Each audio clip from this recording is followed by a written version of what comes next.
Bismillahirrahmanirrahim. Assalamualaikum warahmatullahi wabarakatuh.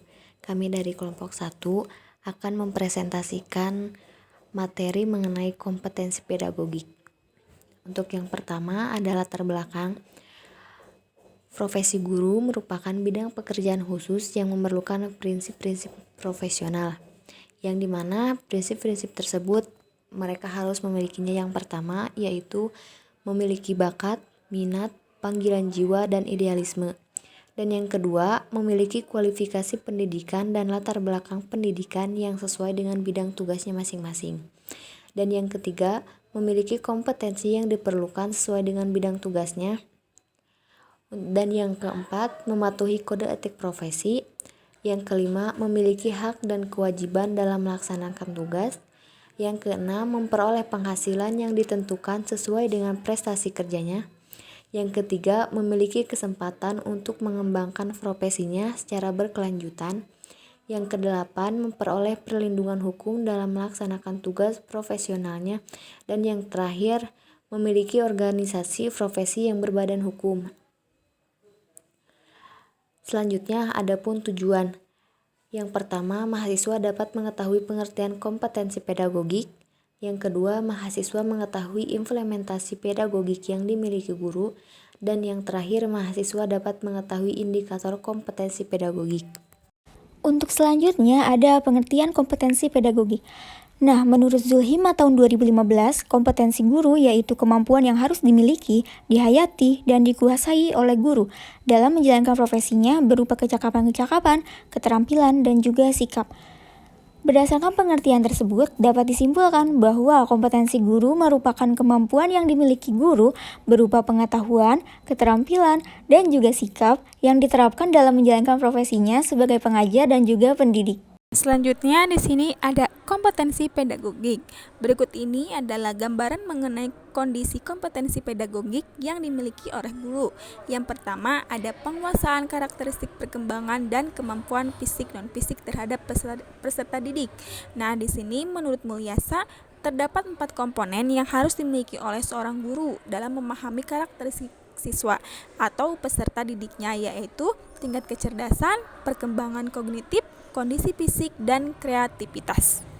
Lalu selanjutnya nomor 2 di sini ada kompetensi menguasai prinsip-prinsip dan teori pembelajaran.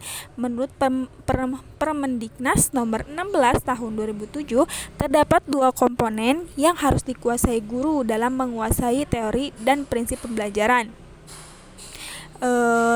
yaitu memahami teori belajar sesuai dengan mata pelajaran yang diampuh, yaitu dengan cara membaca kembali kemudian akan diterapkan di dalam pembelajaran berdasarkan pengalaman yang telah dimiliki oleh guru, dan juga menentukan pendekatan, model, metode, dan strategi dalam pembelajaran. Lalu yang ketiga di sini ada kompetensi pengembangan kurikulum dan rancangan pembelajaran.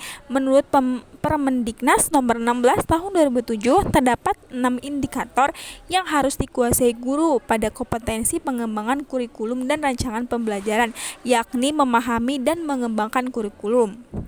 Nah, lalu di sini yang keempat yaitu kompetensi menyelenggarakan pembelajaran yang berkualitas.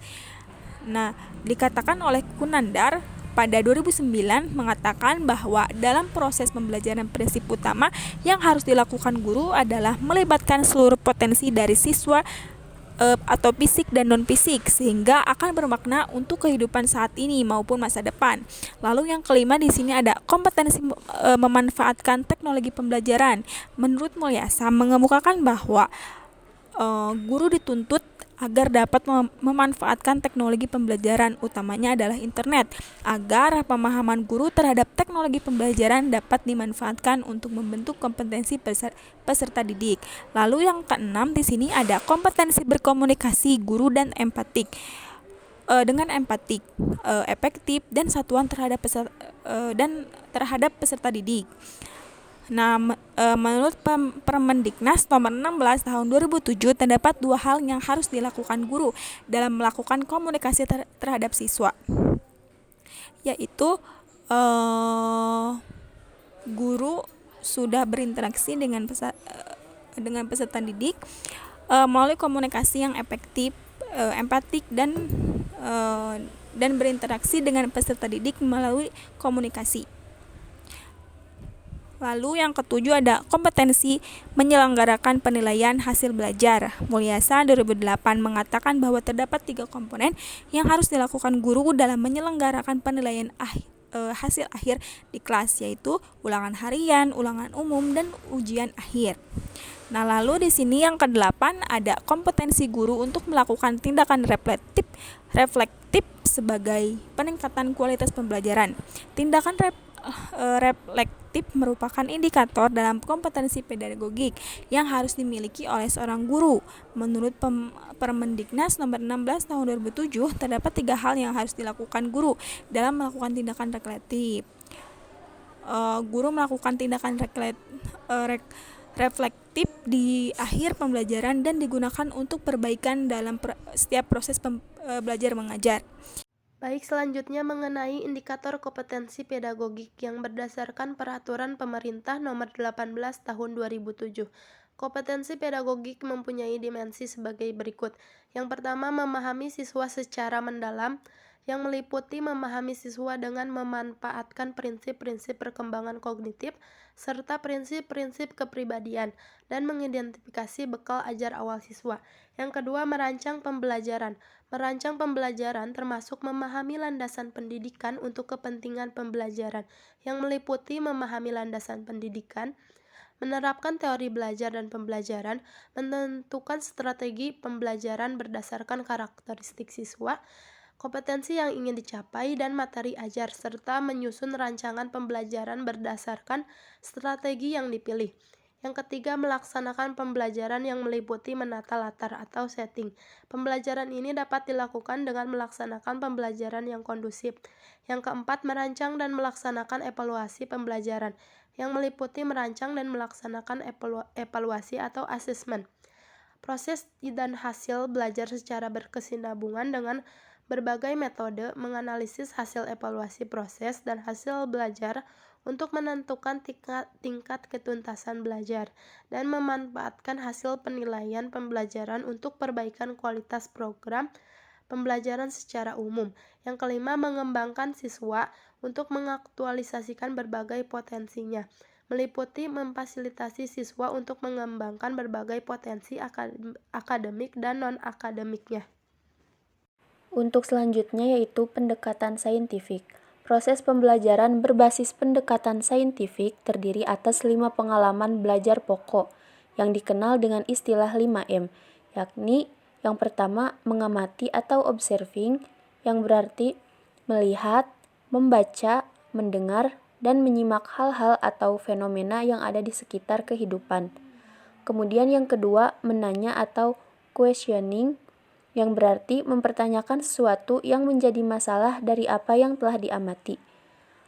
Yang ketiga, mengumpulkan informasi atau experimenting, yang berarti melakukan sesuatu untuk memecahkan masalah sekaligus menemukan kebenaran hipotesa.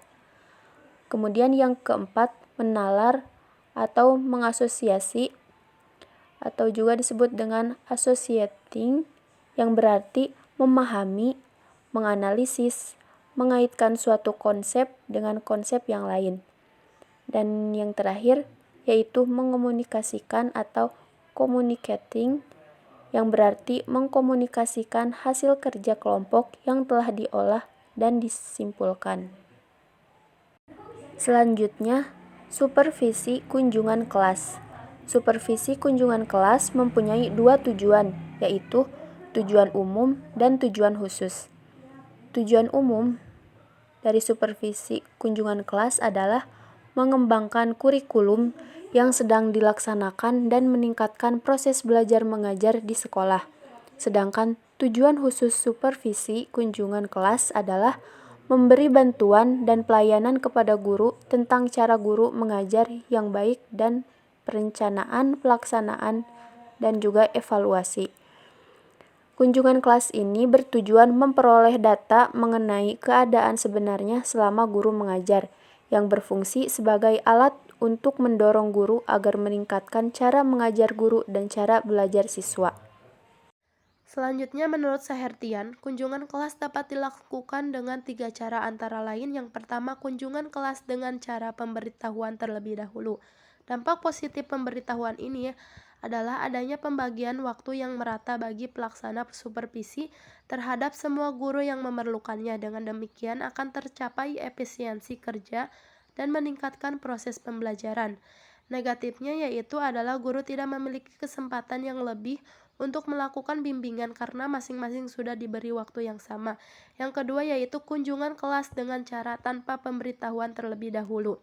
Positifnya adalah supervisor dapat mengetahui keadaan yang sesungguhnya sehingga ia dapat menentukan solusi yang diperlukan oleh guru tersebut. Yang ketiga yaitu kunjungan kelas atas undangan guru. Jenis kunjungan ini, guru sengaja mengundang kepala sekolah atau pengawas untuk melakukan kunjungan ke kelasnya. Jadi teman-teman dapat disimpulkan bahwa seperti yang tercantum dalam Undang-Undang Nomor 14 Tahun 2005, Pasal 10 tentang guru dan dosen mengamanahkan kompetensi yang harus dimiliki guru adalah kompetensi pedagogik, kompetensi kepribadian, kompetensi sosial, dan kompetensi profesional yang diperoleh melalui pendidikan profesi.